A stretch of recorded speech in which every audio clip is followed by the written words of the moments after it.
Now, you will need to have a basic understanding of who your clients are, what are your services, and what they pay.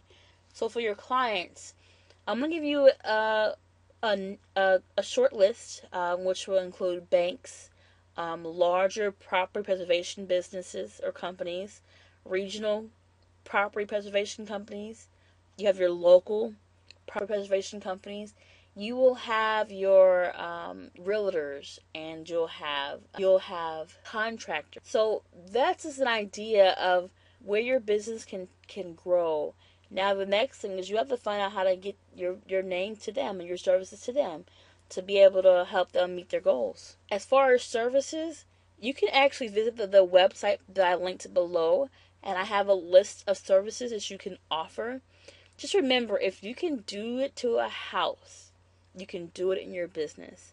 If you paint your house, clean your house, fix a rail, whatever it is, those are services that you can offer in your business to help get those properties back to marketable conditions. Janitorial cleaning, just a picture of, grass cuts and trimming the hedges.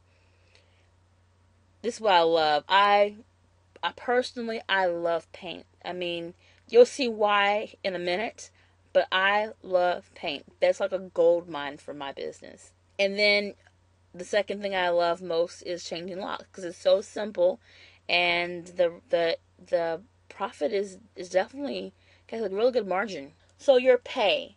Just a quick overview. One of the companies that I mentioned that will pay you are the preservation companies. And here's a list or an example of the Alabama REO preservation cost schedule. And you can, like I said, reference the other states in the post that I have linked below on one of my previous articles. So let's go ahead and go here. And when I go here, I'm going to kind of just briefly go over some of the costs that they will pay out to companies. So here we go. Alabama, you have debris removal, yard maintenance, winterization, debris removal, yard maintenance, and the list just goes on and on. But as you can see, this gives you an idea for Alabama what is being paid out. Let's find a good example. So if you were to secure one door, they will pay you $40, and that's per cylinder. So if you have one cylinder, it's like a doorknob, you get $40. And if they ask you to do more than one doorknob, then that's a multiple thereof. And then if you start adding cylinders and sheds and outhouses, those prices begin to go up more and more just for changing the locks. See, here's another example. Down, let's see. Sorry, let me go up a little further. Debris removal. So for the HUD for Alabama, the HUD cost schedule per cubic yard is $45. So if you remove 1 cubic yard, it's $45. And the maximum allowable for one unit, meaning one house, and that unit will have 1 bathroom and 1 kitchen. That's what defines a unit. Then you would get paid $540 at a maximum for that property. So what that means is the maximum is $540, but that doesn't mean that's all they will pay you. Anything above this list, anything above these allowables, you have to bid on those properties. So, for example, if you go to a property that's a 1-unit property that has about 24 cubic yards of debris, you have to submit to the company that sent you a bid to remove all of the property, that the debris or the trash that's located in that unit. So we'll go on to that a little more later again, but let's go ahead and continue on. As I said before, they will pay you for a lot of things, and me personally, I like to work on the health hazards, and particularly paint. Here's just a quick example of the list of health hazards and whether they pay by the cubic yard or by the item. So as you can see that, for example, Flammable chemicals like get propane or gas, they pay for both. It just depends. Sometimes it's by the cubic yard, sometimes it's by the item. It just depends. And later this week, we'll also go over this slide again. And what it is kind of gives you a price range example of what they pay. For example, I told you I love paint. And here's an example of 1 gallon paint. They would pay between $5 and $10 per the guidelines. So if you have a shed a property that has a shed full of paint, and they're all basically full, 1 gallon containers of 100 paint cans. I mean, you can do the math and calculate the allowables for that, or bid on removing the rest of that paint out property.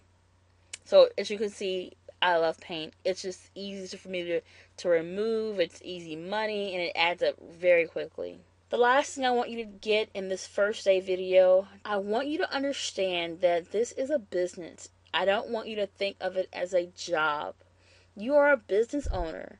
And with that, there's a higher level of responsibility. When you start your preservation company, what's going to separate you from Joe Blow on the street is that, one, you have a business license, and you have insurance, and you have structure, and you have organization. So you have to begin to not think like an employee, but a responsible business owner. And as a responsible business owner, you treat your clients' business like your own, meaning you price fairly and you communicate properly. You do everything you would want someone to do to your business, because it'll come back. If you have a business and you fail to communicate or communicate inaccurate information, and then you will begin to see how it feels when you start hiring people. So do it right now. Treat the people who you work for right. Respect their business. Help them grow, because when they grow, you grow. When you understand that, there's no limit on the amount of money that you would make. Your action plan for day one, I want you to just go back and review the 4 skill set. That was determination, work ethic, ingenuity, and consistent. Review those 4 areas of your work ethic, and we will tap into those 4 later on this week.